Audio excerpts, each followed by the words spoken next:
신바람 사연 아파트. 오늘의 사연 시작하겠습니다. 안녕하세요. 결혼한 지 3년 만에 결국 이혼을 하게 되었습니다.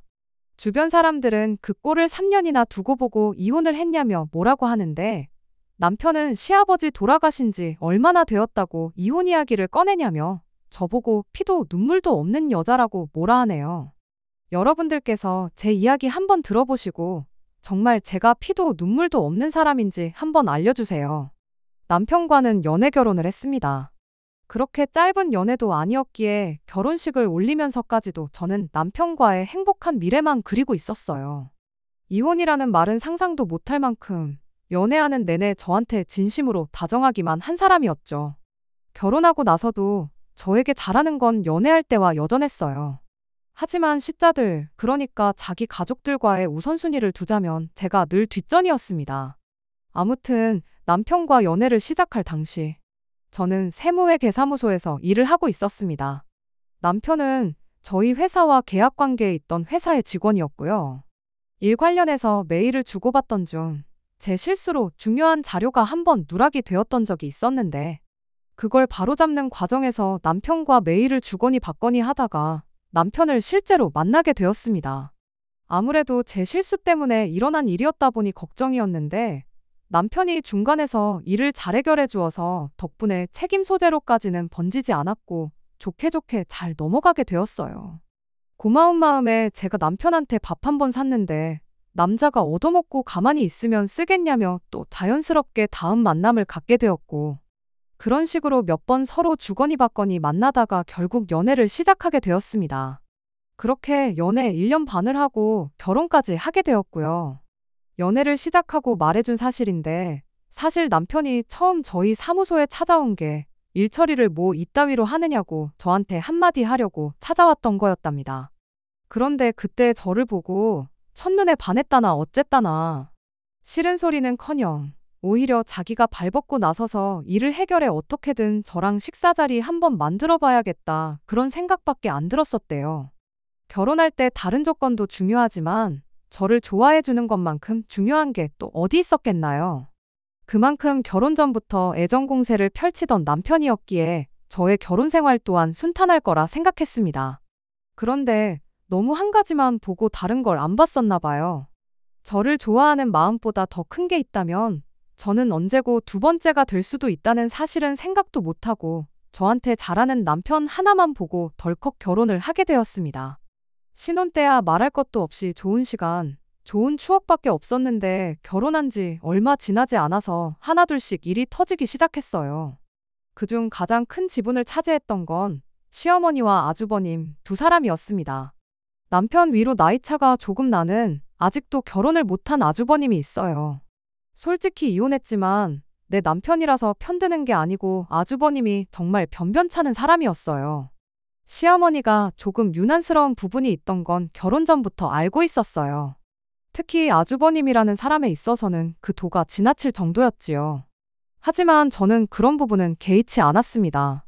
저도 제 위로 2살 차이 나는 오빠가 있거든요. 저희 아주버님만큼은 아니겠지만 비슷하게 장남이라는 이유로 집안 지원을 아낌없이 받은 오빠예요. 집안의 첫째니까 남자니까 더 잘 돼야 한다며 오빠가 1개를 받으면 제가 반 개를 받는 식의 연속이었지요.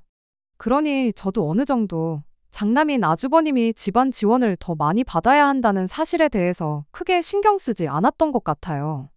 그리고 그런 데서 오는 남편의 서운함을, 아쉬움을 더 잘 이해할 수 있을 거라 믿었죠. 결혼하기 전에 시댁에 인사를 드리러 갔을 때의 일이었습니다. 분명히 시어머니는 저와 남편을 앞에 두고 이야기하고 있는데 어느 순간 보면 대화가 아주버님에 대한 자랑으로 넘어가는 시기였지요. 남편 어렸을 때 사진을 보여준다고 가져온 가족 앨범에 아주버님 사진이 100장이 있었다면 남편 사진은 2장 정도가 전부였어요. 나중에 남편한테 왜 가족 사진에 당신 사진만 그렇게 없냐고 물었더니 자기는 사진에 나오는 것보다 사진을 찍는 걸 더 좋아했다며. 그 사진들 전부 다 자기가 좋아서 찍은 거고 그때 가족들과 함께한 순간들은 사진을 찍은 자기가 제일 잘 기억한다며 괜찮다는 투로 말을 하고는 했었죠. 그런 남편 말에 그게 아니라고 어머님이 아무래도 당신하고 아주버님을 좀 차별하시는 것 같다고 솔직한 제 생각을 전했어요. 그렇잖아요. 한두 살 터울이면 제가 말을 않겠는데 남편이 암만 사진 찍는 걸 좋아했다고 한들 코올리게 시절부터 사진을 찍고 그런 건 아닐 거 아니겠나요?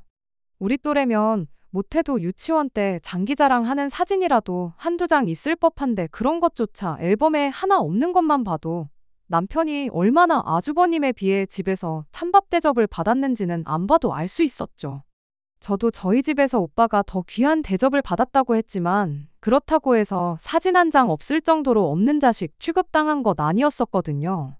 그래도 위로 있는 형제와 다른 대우를 받는다는 게 어떤 건지 저렇게 말하는 남편 기분이 어떨지 공감이 가는 부분이 있어서 저는 그만큼 제가 남편을 이해할 수 있을 거라 생각했습니다. 그런데 제가 생각한 그런 게 아니었어요. 남편은 그냥 아주버님에 비해 없는 사람 푸대접을 받는 걸 당연하다고 여기는 사람이었던 겁니다. 이제 형님 나이도 나이인데 아직 자리도 못 잡고 장가도 못 간 게 신경 쓰여서 그런 말을 꺼내신 거라며 끝까지 시어머니를 두둔하기 바쁠 때 알아봤어야 했는데 그때는 그저 남편이 안쓰럽게 느껴질 따름이었죠. 처음 그렇게 인사를 드리고 나서 더 본격적으로 결혼 이야기가 오갈 때 시어머니를 한 번 더 만났었습니다. 아니나 다를까 시어머니는 저희 면전에 대고 아직 장남이 장가를 안 깠으니 저희 결혼할 때 단 한 푼도 보태주지 못한다는 말을 꺼내왔어요. 저 나이에 장가 보내려면 집이고 뭐고 해줄 게 너무 많아서 얼마가 들어갈지 모르니 니들이 알아서 하라는 말이었죠. 세상 일에 순서가 있는 법인데 그런 거 무시하고 첫째보다 먼저 결혼하게 해주는 걸 고마워하라며 생색은 또 얼마나 내던지. 첫째 결혼시키고 여유가 되면 저희한테 지원해줄 용의가 있다는 말까지 꺼냈었어요. 그런데 그게 언제가 될 줄 알고 딱히 연애도 안 하고 있는 아주버님이 여자를 만나 연애를 하고 결혼 이야기까지 나오는 게 몇 년이 걸릴 줄 알고 그걸 기다리고 있었겠나요. 그냥 저희 힘으로 결혼하기로 했죠. 당시 저 또한 친정에서 큰 지원을 받기에는 무리가 있는 상황이기도 했고 오히려 이렇게 된 게 잘 되었구나 하는 생각뿐이었습니다. 저희가 뭐 사회초년생도 아니고 각자 자기 하는 일에 10년 가까이 경력이 쌓인 상황이었고 모아놓은 돈 또한 적지 않은 돈이었거든요. 애매하게 한두 푼 지원받고 시댁 눈치 보고 사느니 차라리 아무것도 안 받고 우리끼리 잘하면 되겠다 하는 생각이었거든요. 아무튼 그렇게 저희는 결혼 생활을 시작하게 되었어요. 결혼한 지 한 두 달쯤 지났을 무렵 남편이 저한테 조심스럽게 먼저 이야기를 꺼내왔어요. 아주버님한테 여자 한 명 소개해 줄 수 없냐는 부탁이었죠. 뜬금없이 그게 무슨 소리냐 했더니 자기 주변에는 아는 여자도 없고 그나마 알고 지내던 사람들도 저랑 연애 시작하면서 연락을 다 끊어버린 터라 어떻게 혼자 힘으로는 적당한 사람 찾기가 워낙에 힘들었다는 거예요. 사실 결혼 이야기 나왔을 때쯤 해서 저한테 진작에 부탁하고 싶었는데 제가 일 때문에 워낙 바빠 보여서 말을 아끼고 있었답니다. 소개시켜주는 거야 그렇다 쳐도 갑자기 연애하는 동안 한 번도 하지 않았던 부탁을 하는 이유가 뭔가 했더니 결혼 전에 시어머니가 첫째가 먼저 가기 전까지 지원은 없을 거라고 했던 게 진짜 형님이 장가갈 때까지 기다리라고 꺼낸 말이 아니라 사실 시어머니가 은근슬쩍 저희 보고 아주버님 짝을 찾아보라는 말을 돌려서 했던 거였다는 거예요. 꼭 그 만남이 혼인까지 성사가 되지 않더라도 어느 정도 진행이 되는 분위기면 순서 상관없이 저희들한테도 어느 정도 지원해줄 용의가 있던 거였다네요. 주변 사람들이며 누구며 다들 빚을 내서라도 자가로 집을 구하는 요즘 분위기에 전세로 시작한 게 조금 마음에 걸린다느니 어쩐다느니 이참에 아주버님 짝을 찾아주고 결혼 이야기 오가게 될 때쯤 조금이나마 시댁의 지원을 받은 뒤에 전세금 빼가지고 자가로 집을 구하면 어떻겠냐면서 저를 설득해왔죠. 처음에는 저도 아주버님이 그냥 때를 놓쳤을 뿐이지 사람한테 하자가 있다는 걸 전혀 눈치채지 못했던 시기기도 했고 이참에 시어머니한테 그래도 기댈 건 정상적으로 잘 살고 있는 둘째밖에 없다는 인식을 심어주고 싶었던 걸지도 모르겠어요. 때마침 저희 사무실에 기장 맡겨놓은 고객 중에 괜찮은 사람이 생각나더라고요. 일 때문에 이래저래 연락한다고 저랑은 개인적인 친분도 있는 사람이었습니다. 자기 사업을 오랫동안 해온 분이었고 저보다 4살 많은 여성분이었는데 사업 때문에 일만 한다고 남자 만날 시기를 놓쳤다며 마침 또 그분도 저한테 언젠가 괜찮은 사람 있으면 소개 좀 시켜달라고 부탁을 했던 적이 있었거든요. 벌이도 어마무시하고 사람 자체도 똑부러지고 부침성도 좋은 사람이기도 했고 저와 개인적으로 친분을 쌓을 만큼 저랑도 잘 맞는 분이셔서 혹시나 미래에 이분이 내 형님이 된다면 그것도 나쁘지 않겠다는 생각에 아주버님하고의 자리를 주선했어요. 그분도 제 소개라면 걱정할 것 없겠다며 고민할 것도 없이 흔쾌히 아주버님 한번 만나보겠다고 하셨죠. 소개팅 당일날까지 우리 이러다가 진짜 동서지간 되는 거 아니냐고 그렇게 농담도 주고받고 그러고 있었는데 결과는 그야말로 처참했습니다. 그날 자리가 끝나자마자 그분한테 전화가 왔어요. 혹시 자기가 저한테 뭐 잘못한 거 있느냐고요. 그게 무슨 소리냐 했더니 어떻게 그런 사람을 소개시켜 줄 수 있냐고 하는 거예요. 무슨 일이 있었느냐 물어봤더니 세상에 참 별꼴도 이런 별꼴이 없었답니다. 대뜸 처음부터 액면가가 상당하다며 그분한테 대놓고 나이가 몇이나 되는지 묻더니 나이가 너무 많네 어쩌네 하면서 초면부터 자기 또래 정도 되는 사람이 나올 줄은 몰랐다며 툴툴대질 않나. 그래도 그분이 제 얼굴 봐서 한번 참고 자리에 앉아서 대화도 좀 나누고 그랬다던데 여자가 사업해서 뭐 하냐고 공무원 같은 거나 하지 그랬냐며 대놓고 그분 하는 일을 무시하기까지 했답니다. 사업 같은 거 해봐야 언제 망할지도 모른다고 복지 좋고 애도 잘 키우는 그런 여자가 최고라면서 사업하면서 억대 매출을 올리는 그분한테 월 350만 원 정도 버는 아주버님이 1등 신부감이 어쩌니 저쩌니 열변을 토했다는데 듣는 제가 어이가 없어서 다 웃음이 나올 지경이었어요. 암만 아주버님이 내 가족이 되었다 한들 그분한테 미안하다는 말을 하지 않을 수가 없었죠. 저도 사실 아주버님하고 그렇게 가까운 사이가 아니다. 그런 사람인 줄도 모르고 자리를 만들어서 정말 죄송하다 몇 번을 사과했는지 몰라요. 처음에는 그분도 제가 무슨 괜히 별로 친하지도 않은데 오지랖 부리면서 친한 척하는 자기가 부담스러워서 인연을 끊어내려고 일부러 아주버님을 소개시켜줬나 하는 생각이 들었다 싶었을 정도였답니다. 그래도 워낙에 성격이 좋은 분이셨다 보니 어찌어찌 잘 풀게 되었고 오히려 이 난리를 기점으로 이 언니하고는 정말 친한 사이가 되었습니다. 아주버님 실제 인성이 어떤 사람인지도 알게 되었다 보니 아주버님만 귀하게 여기는 시어머니도 시어머니지만 그냥 조용하고 말이 없는 사람이구나 싶었던 아주버님한테도 알게 모르게 반감이 생기기 시작했죠. 결혼 생활을 하루하루 보냄에 따라 아주버님만 싸고 도는 시어머니가 점점 더 이해가 가질 않았었어요. 남편 말 맞다나 시어머니가 저러는 게 아주버님이 자리를 못 잡아서 결혼을 못해서 두고 보고 있자니 안쓰러워서 그러는 문제가 아니었으니까 말입니다. 그래도 부모 자식 간의 일이고 형제 간의 일이니 제가 굳이 거기다 대고 그런 집안 분위기를 바꿔보려고 노력하지는 않았어요.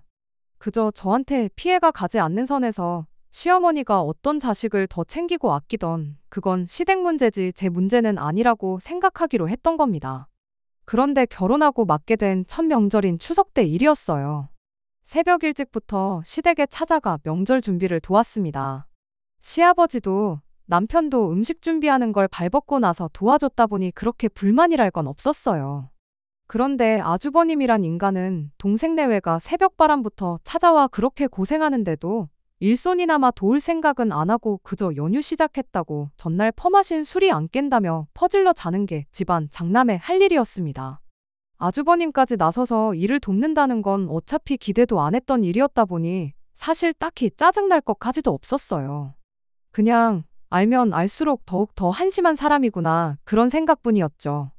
그런데 문제는 모든 준비가 다 끝나고 식사가 시작되기 전의 일이었습니다. 집안 최고 어른인 시아버지가 버젓이 계시는데도 시어머니는 아주버님이 일어나기 전까지는 먼저 식사하는 건 말도 안 되는 일이라며 온 가족을 밥상머리 앞에 앉혀놓고 벌을 세우고 있었거든요. 술을 얼마나 퍼마신 건지 해가 중천이 될 때까지도 방 밖으로 기어나오지도 못하는 인간을 챙겨주겠다고 새벽바람부터 고생한 사람들 벌을 세우고 있는 시어머니가 이해가 가지 않았습니다. 제가 아침 내내 부산스러운 상황에도 코빼기도 안 비친 사람이 언제 일어날 줄 알고 기다리고 있느냐고 아주버님 건 조금 덜어놓으면 되는 거 아니냐며 먼저 식사를 하자고 말을 꺼냈죠. 아주버님 거 조금씩 챙겨놓겠다고 비어있는 접시를 들자마자 시어머니가 호통을 치면서 제게 말을 했습니다. 집안 가정교육을 어떻게 받았길래 위아래도 없냐면서 성질을 부리시더군요. 항상 집안 어른이 먼저 자리하고 밥 먹는 게 예의인 거 모르냐고 하면서요. 그 말이 끝나기 무섭게 시아버지를 쳐다봤는데 시아버지도 머쓱하셨는지 그대로 고개를 숙이고 제 눈을 피하시더군요. 어이가 없어서 그럼 제가 가서 아주버님 깨워오겠다고 자리에서 일어났더니 남편이 제 팔을 붙잡고는 형이 원래 술을 마시면 다음날 해가 중천쯤 돼야 일어나는 사람이라며 곧 일어날 때가 되었으니 조금만 더 기다려보자 하고는 저를 다시 자리에 앉히는 겁니다. 저는 이 상황 자체가 도무지 이해가 가지 않았어요. 누가 보면 임금님이라도 기다리는 줄 알겠다 싶은 모양이었으니 말이죠. 사실상 집안 최고 어른인 아버님은 대체 뭐가 두려워서 시어머니가 대놓고 아주버님을 왕대접을 해주는데 한마디 말도 하지 않으시고 계시나 싶었고 그게 당연한 것인 건 마냥 아주버님을 데리고 나오겠다는 저를 뜯어 말리는 건지 그저 답답할 따름이었죠. 아주버님이야 애초에 소개팅 어그러졌을 때부터 그냥 없는 사람인 셈 칠 생각이었고 실제로 저희한테 직접적으로 민폐 끼치는 일은 없었거든요. 아주버님만 이뻐라 하는 시어머니만 무시하면 그러면 되는 거라 생각했는데 이건 뭐 남편부터가 나서서 무시당하고 사는 게 당연하고 그 피해를 저도 똑같이 받는 게 당연한 거라는 식으로 나오는데 뭐라 할 말이 없더라고요. 이 상황을 너무나도 자연스럽게 받아들이는 남편의 태도가 이해가 되지 않았다기보단 그냥 속이 뒤집힐 만큼 답답했습니다. 그리고 저도 그냥 포기해버렸어요. 제가 이 집에서 뭐라도 되는 것도 아닌데 평생 그렇게 살아온 집구석을 바꿔놓을 수도 없는 거 아니겠나요?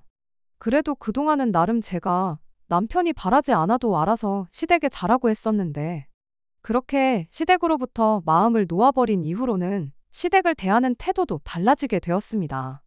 아무리 제가 날고 기어봤자 내 남편은 밤새 술 먹고 뻗어버린 아주버님만도 못한 사람인데 무슨 이유로 제가 나서서 시댁에 잘하고 그랬겠나요? 같이 있어봤자 기분 상할 일만 생기는데요. 그렇게 점점 시댁과의 거리를 벌려가기 시작했던 것 같아요. 그 와중에도 남편은 아주버님 생일이라고 백화점 가서 양복도 사다 주고 아주 난리도 아니었어요. 그런 거 보면 또 답답했지만 그렇게라도 해야 시댁과 거리 두고 지내는 남편 마음이 조금이나마 편해질까 그걸 못하게 하지는 않았습니다. 그렇게 결혼 3년 차가 시작되던 해에 시아버지께서 돌아가셨어요. 어쩌다 검진차 들렸던 병원에서 간암 판정을 받으셨고 그렇게 바로 병원에 입원을 하셨는데 채 한 달도 안 돼서 운명을 달리하셨습니다. 장례식에서 상주 역할도 결국 저희 남편이 맡게 됐어요. 버젓이 있는 장남을 제치고 말이지요. 시어머니는 장례식엔 며느리가 있어야지 하시며 상주 자리를 저희한테 떠넘겼습니다. 둘째라도 결혼했으니 망정이지 저희 결혼 안 했으면 며느리 없어서 장례식도 못할 뻔 하셨네요. 쓱 가시 있는 한마디 하고 그냥 했습니다. 총무 노릇하면서 번거로운 거 알아서 챙길 사람이 필요했던 건지 조문객들 앞에서 며느리가 참 야무지다는 칭찬을 듣고 싶으셨던 건지 아니면 조문객들이 아주버님한테 너는 아직도 장가도 못 갔냐는 말을 안 듣게 해주기 위함이었는지 그 속내는 알 수 없지만 대충 그런 이유겠거니 싶었습니다. 사실 아버님 자체만 두고 본다면 저희한테 크게 나쁘게 했던 적은 없어서 그때는 그냥 자식돌이 며느리돌이 한다는 셈 치고 받아들이기로 했어요. 그런데 바로 그날 시어머니와 아주버님 두 사람에게 동시에 정이 떨어져 버리고 말았습니다. 애도와 위로가 이어졌고 저도 제 나름대로 정신없이 바쁜 하루였어요. 장례식을 몇 번 가본 적이 있던 것도 아니었다 보니 눈칫밥으로 이래저래 행동해야 했었거든요. 그 와중에 저희 부모님도 잠깐 얼굴 비추고 가셨어요. 한참 사람들이 많이 몰릴 때 오셔서 정신이 없던지라 오셨을 때 잠깐 얼굴 뵈었던 게 전부였지요. 그렇게 정신없이 바쁘게 있다가 조문객들 발길이 끊어질 때쯤 난데없이 시어머니가 저한테 짜증을 내기 시작했습니다. 그러더니 저희 친정어머니 욕을 하시더군요. 네가 예의범절도 모르고 그랬던 게 이제 보니 다 니네 엄마 하는 걸 보고 배워서 그런 거구나 하면서요. 저는 그때까지만 해도 저희 어머니께서 조문을 드리다가 무슨 실수라도 하신 건가 싶었는데 그게 아니었어요.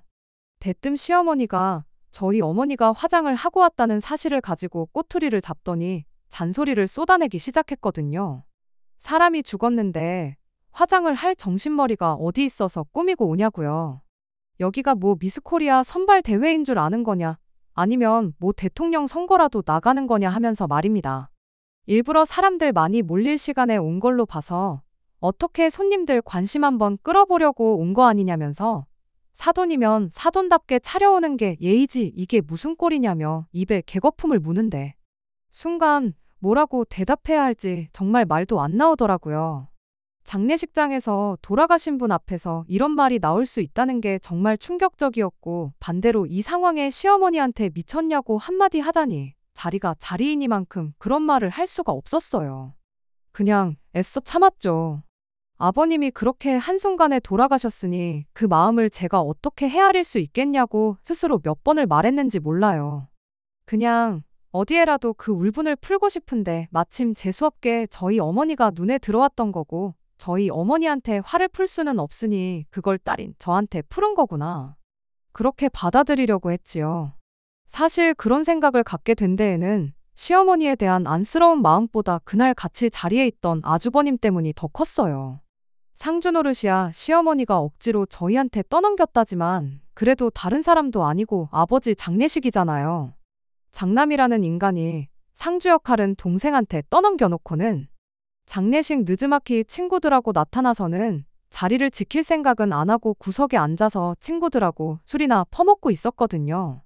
그 와중에 장례식장 치고는 편육이 아주 맛집이라면서 삼합으로 먹고 싶다고 안주가 아쉽다고 그런 소리까지 하면서 시어머니가 그 꼴을 보고 얼마나 속이 상했겠나요. 그런데 아들한테 뭐라 한 소리 하자니 자기 얼굴에 침 뱉는 꼴인 것 같고 괜히 그냥 저한테 화 풀려다가 그렇게 된 거라 생각하기로 했죠. 하지만 한편으로는 아무리 장남이라도 그렇지 저렇게 무책임하고 상식도 없는 인간을 뭐가 아쉬워서 저렇게 최고라고 떠받들고 사시는지 싶고 그리고 그걸 보고도 그러려니 하는 남편을 보고 있자니 도무지 이해도 안 가고 속만 답답할 노릇이었습니다. 시아버지 장례식이 끝난 뒤 시어머니하고는 한동안 거리를 두고 지냈어요. 그냥 넘어가기로 하긴 했지만 저희 어머니를 두고 한 소리 한 개 응어리져서 그런 것도 있고 시어머니도 시아버지의 빈자리 때문에 상심이 큰 건지 구태여 저희를 먼저 찾거나 하지 않으셨죠. 그런데 사람 마음이란 게 그렇게 차갑게 굴 수만은 없더라고요. 장례식장에서의 일을 생각하면 상종도 하기 싫었지만 연락도 뜸해진 시어머니를 외면하기는 힘들었어요. 남편도 남편 나름대로 걱정이 많아 보였습니다. 한 번은 아주버님한테 연락이 왔었거든요. 어머니가 아주 집에서 꼼짝도 안 하시고 밥도 잘 안 챙겨준다며 앓는 소리를 했는가 봐요. 하기사 아버지 장례식장에서 안주 타령하던 인간이 아버지를 먼저 떠나보낸 어머니를 챙기기나 했겠나요. 결국 그렇게 다시 시댁에 발걸음을 하기 시작했죠. 반찬할 때 조금 넉넉하게 해서 주말이면 그걸 챙겨서 시댁에 가져다 놓고 상황이 여의치 않으면 외식이나 다녀오자며 어머님을 모시고 나가곤 했습니다. 다행히 아주버님은 주말이면 술 약속 때문인지 외식 자리에 따라 나오지는 않았었어요. 남편이 틈만 나면 저한테 고맙다고 할 정도로 그렇게 시어머니를 챙겼습니다. 그런데 그 마음이 오래가지는 않았어요. 어느 날이었죠. 평소처럼 넉넉히 해놓은 반찬을 챙겨서 시댁에 갔어요. 그런데 시어머니가 저한테 이러더군요. 너는 네 남편만 입이냐고요. 그게 무슨 소린가 싶어 무슨 말씀이시냐 되물었더니 네 아주버님 것도 챙겨야지. 우리 첫째 것도 챙겨야지 하면서 반찬 해가지고 오는 꼴을 보면 순 네 남편 입맛에 맞는 반찬들 뿐이라며 제게 핀잔을 주더군요. 외식을 가자고 할 때도 네 아주버님이 좋아하는 대로 가자고 하면 걔가 그렇게 우리를 피해 다니겠냐고 좋다고 먼저 나서서 같이 시간을 보내지 않겠냐는 소리를 하는 겁니다. 그 와중에도 첫째 생각뿐인 어머님을 보고 있자니 그동안 쌓인 울분이 한 방에 터져버린 것 같아요. 그래서 시어머니한테 한마디 했습니다. 어머님 자식은 어머님이 직접 챙기셔야지 되는 거 아니냐고요. 그랬더니 시어머니가 이렇게 대답하더군요. 아주버님도 당신 배 아파 낳은 똑같은 아들이라고요.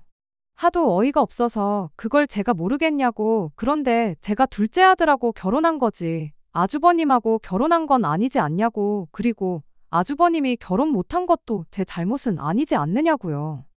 아주버님이 아직도 저러고 있어서 맏며느리 노릇하는 건 불만 없지만 맏며느리 노릇한다고 첫째까지 떠넘기는 건 좀 그렇지 않냐고 그렇게 시어머니한테 대들었어요. 그러자 시어머니가 얼굴색이 확 변하더니 저한테 성질을 내기 시작했습니다. 누가 내 아들 마누라 노릇해달라고 했냐고. 아버님이 돌아가신 지금 이 집안의 최고 어른은 첫째 아니겠냐며. 맏며느리로서 집안 최고 어른을 모시는 건 당연한 도리지 않냐며. 앞으로는 반찬이며 음식이며 해올 때 아주버님 입맛에 맞는 걸로 해오라고 하시더군요. 말은 따로 안 했지만 외식 메뉴도 아주버님이 좋아하는 음식 위주로 가야 하는 건 안 봐도 뻔했죠. 이미 시어머니한테 한 번 대들은 거 암만 역정을 낸다고 한들 더 이상 아쉬울 것도 없어서 시어머니한테 또 한마디 하고 자리에서 일어났어요. 최고 어른이고 뭐고 모르겠고 저한테 있어서 아주버님은 내 남편의 형, 어머님의 아들 그 이상도 그 이하도 아니라고요.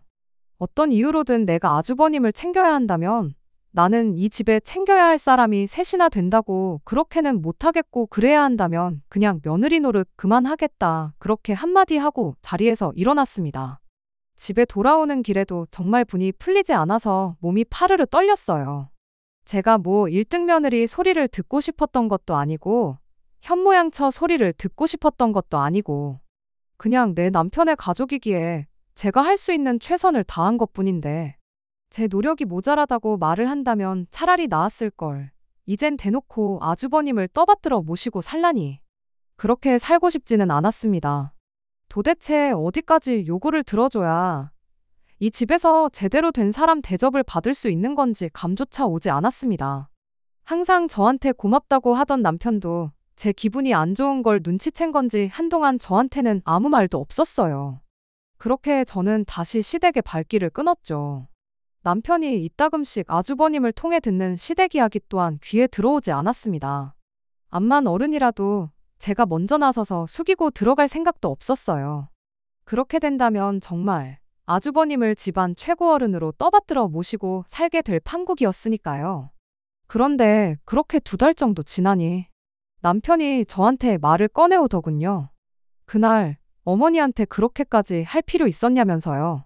그래도 가족인데 이렇게 얼굴 안 보고 지내는 게 어색하고 불편하다면서 자기가 중간에서 다리를 놓아줄 테니 어떻게 잘 풀어보자고 하더군요. 그때 남편이 제 편을 들어주고 어떻게든 시어머니한테 저의 의사를 제대로 전달해준다는 뜻만 보였어도 저도 이혼까지는 하지 않았을 거예요. 그런데 남편은 그래도 어머니가 어른인데 며느리가 사과하는 게 맞지 않냐며 저보고 숙이고 들어가기를 원하더군요. 나보고 당신 오빠까지 떠받들어 모시고 살라는 거냐고 따져 물으니 남편이 대답하길 일단은 말만 그렇게 하고 안 하면 되는 거 아니냐며. 여지껏 우리 결혼 생활하면서 제가 자기 형, 그러니까 아주버님을 제대로 챙긴 적은 사실 없지 않냐고.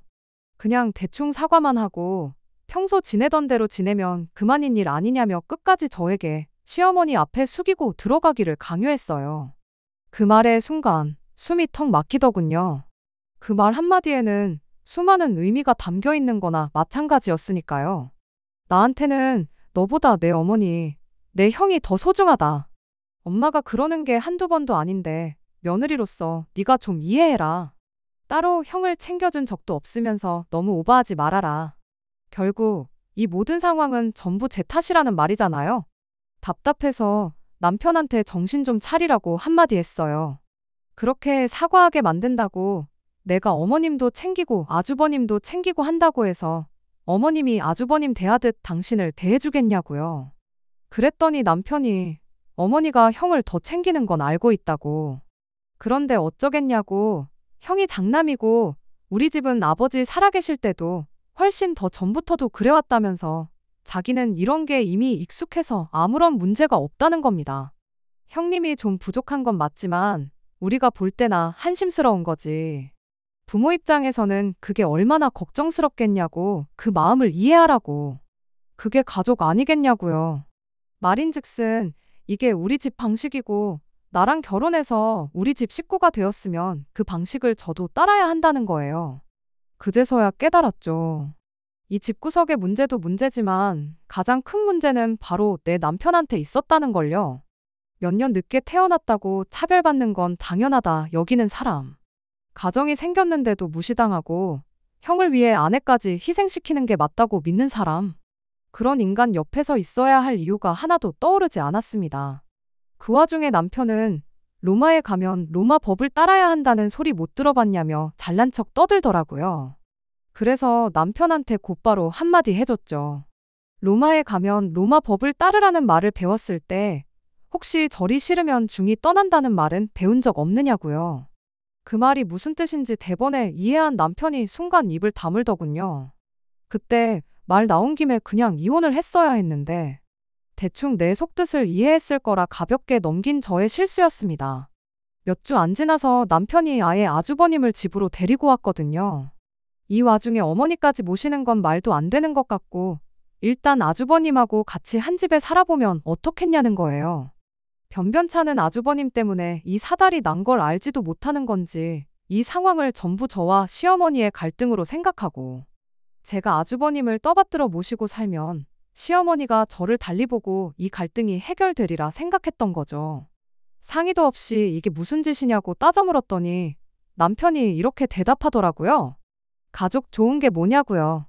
저는 지난 3년 남편이 아주버님에 비해 푸대접을 받는 걸 보고 속상해했는데 남편은 오히려 저한테 말하길. 너가 형님, 그러니까 저희 오빠한테 양보만 하고 사는 게 한이 맺혀서 그런가 본데 우리 가족은 그렇지가 않다며 이렇게 같이 살면서 가족에 대한 개념을 새로 배우는 게 좋아 보인다는 겁니다. 그 말이 이혼을 결심하게 된 결정적인 계기 같아요. 남편은 제 마음을 이해할 생각일랑 전혀 없고 어떻게든 저 또한 자기가 여지껏 해왔듯 아주버님을 위해 시어머니를 위해 똑같이 양보하고 희생해야 한다는 생각밖에 없다는 증거나 마찬가지였죠. 남편으로서 아내인 제 편이 되어주기는커녕 결국 자기가 절절매며 살아온 그 틀을 저한테도 씌우려는 그런 사람이었던 거예요. 그날 저녁 아주버님이 자기 짐이랍시고 싸운 것들을 푸는 동안 저는 방문 틀어잠그고 제 짐을 챙기기 시작했어요. 그 와중에도 집안 최고 어른인 아주버님 짐 푸는 거 도와준다고 제가 집 나갈 채비를 하는지도 모른 채 저녁때가 되니 밥 준비 안 하냐는 말에 방문을 열고 뛰쳐나와 이혼하겠다는 말을 꺼냈죠. 남편은 갑자기 그게 무슨 소리냐고 하는 가운데 아주버님이 남편을 보고 한마디 시큰둥하게 꺼내기를. 다른 집 며느리들 보면 딸 노릇도 하고 그러던데 네 마누라는 그런 주변머리도 없어 뵌다고 불난집에 기름을 들이붓더군요.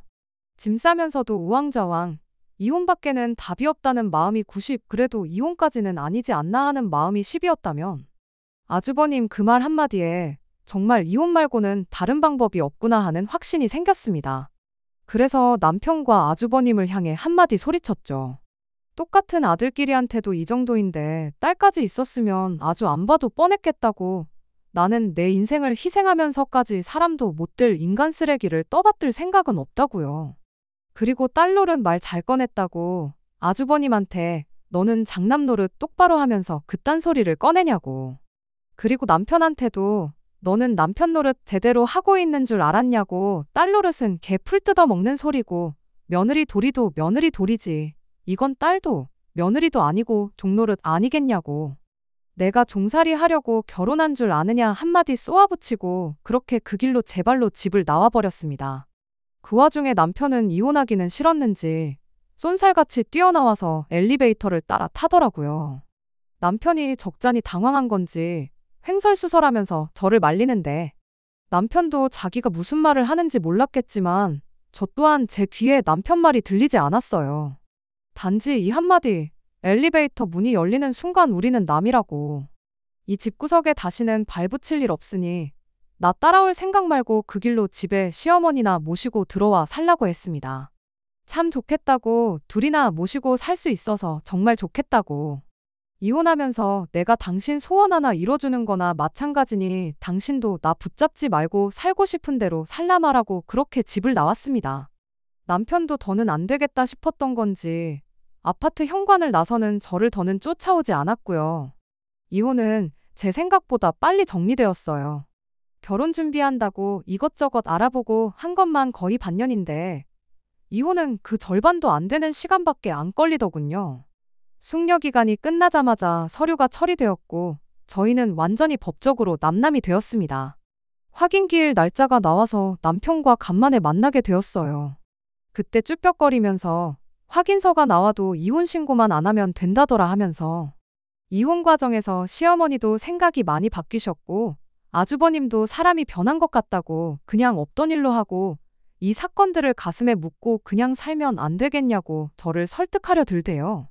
진작에 할 수 있었던 걸 왜 둘째 이혼까지 가서 한다고 그러냐고 그 사람들 참 웃긴다고 한마디 해줬죠. 사람이 갑자기 변하면 죽는다는 말 못 들어봤냐? 뱀이 허물을 벗어봐야 뱀 아니겠냐? 할 말 못할 말 거침없이 다 꺼내줬습니다. 다시 시작하자고 납작 엎드려도 모자랄 판국에 자기 가족들 건드는 이야기를 하니 아버지가 돌아가시고 어머니가 마음에 상처가 커서 저러는 거다. 형님도 정신 차리고 살겠다고 약속했는데 왜 이렇게 내 가족들을 미워하냐며 가족들 마음의 상처가 아직도 큰데 너는 이혼을 결정했느냐 따지면서 저보고 피도 눈물도 없는 사람이라고 하더군요. 결국에 가선 또 남편은 가족들 편을 들은 거예요. 아무렴 어때요? 이제 완전히 남남인데 당연히 가족들 편을 들어주는 게 남편한테는 당연한 거겠지요. 덕분에 아쉬움 하나 남기지 않고 완전히 종지부를 찍었습니다. 마무리는 이렇게 되었지만 시작할 때 말씀드렸다시피 아주버님과 시어머니가 연관된 일이 아니면 남편은 연애할 때부터 저한테만큼은 참 잘해주던 사람이었습니다. 남편 말대로 시어머니가 변했던 아주버님이 변했던 했던 대로 다시 연락 끊고 둘이서만 지낸다면 가슴에 묻고 살 수도 있었겠지요. 하지만 그게 진정한 해결책은 아니라 생각합니다. 언제 어떤 일이 생기면 언제고 또다시 생길 수 있는 일이었고 평생을 형한테 주는 걸 당연하다 여기며 살았던 남편은 중요한 순간에 제 희생을 강요했겠죠. 결국에 가선 가족들을 왜 이렇게 싫어만 하느냐는 말을 꺼낸 거 보면 안 봐도 뻔했을 거예요. 저는 제 인생을 위한 결정을 내린 거지 제가 정말 피도 눈물도 없는 그런 사람이라고 생각하지 않으렵니다. 평생 대접도 못 받고 남편도 아닌 아주버님을 위해 희생하면서 사느니 차라리 피도 눈물도 없는 사람으로 사는 게 더 나은 거 아니겠어요? 끝까지 들어주셔서 감사합니다. 오늘의 사연은 여기까지입니다. 구독과 좋아요, 알람 설정 부탁드리고 더 좋은 사연으로 다시 찾아뵙겠습니다. 감사합니다.